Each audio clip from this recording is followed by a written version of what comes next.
Hello, this is Sarah Meehan with Concentris, and today I bring you a short and sweet video on installment payments. So if you haven't seen this, NetSuite has native built-in installment functionality that allows you to accept installment payments, so incremental payments on a single invoice. And this is set up in the same way that you would set up terms. So first you have to enable the feature, which is done under Setup, Company, Enable Features, and then you will go to the Accounting tab and scroll down and you'll see installments down under the advanced features section. So it's already enabled in this account. So the next step is to actually set up the installment term. That's done under Setup, Accounting, Accounting Lists, same place where you set up other term methods. And I'm going to click New. By enabling the installments feature, I now have access to an installment checkbox that wasn't previously available on the terms page. So I'll click that. I'm going to create my 12 months terms. My initial invoice I want to be due at the 30-day mark. I want this to recur monthly, and I want a total of 12 months. So that will be my recurrence account. I want this to repeat every month, and I want it to split evenly. So at this point, my expectation is that when I generate an invoice using this terms method, I will see 12 even payments distributing the amount of the invoice. And they will be due initially at the 30-day mark and then every month after that. So let me go ahead and save this.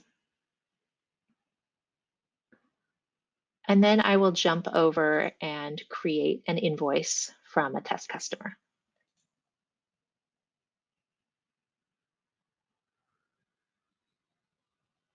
Okay, now I will enter an item. I'm just going to add one widget. And for the sake of easy calculation, I'm going to make the rate of this widget $1,200. Then on the billing tab, I'm going to change my terms from the default for this account to my 12-month term that I just created. And as soon as I do, you'll notice there's an installment section that appears. That breaks out my 12 even payments of $100 a piece starting on 5/9, so 30 days from today.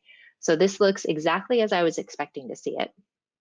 I can also override the installments by checking this box and manually adjusting a particular installment. So let's say the customer is paying a larger amount on the first invoice and then will be paying smaller amounts throughout. You can adjust that accordingly.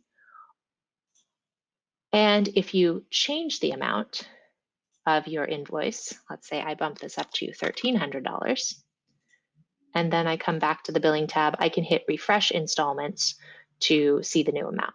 One thing to point out, if you have tax or shipping on your invoice, that amount in full will be captured on the first invoice. So even if you have the split evenly preference set, the entire shipping and tax amount will be captured on that initial payment. So I'm going to save this invoice, and I'm going to show you how this looks on the payment side. So this is just one invoice, 3061. But if I accept a payment, you'll see that on the payment screen, it's broken out almost as though it were separate invoices. So you can see here once this loads that I have 3061, 1 through 12 for my installments. So I can pay them just as though they were separate invoices. I can do partial payments, early pay discounts are applied. Everything that is done with standard terms is also possible with your installments.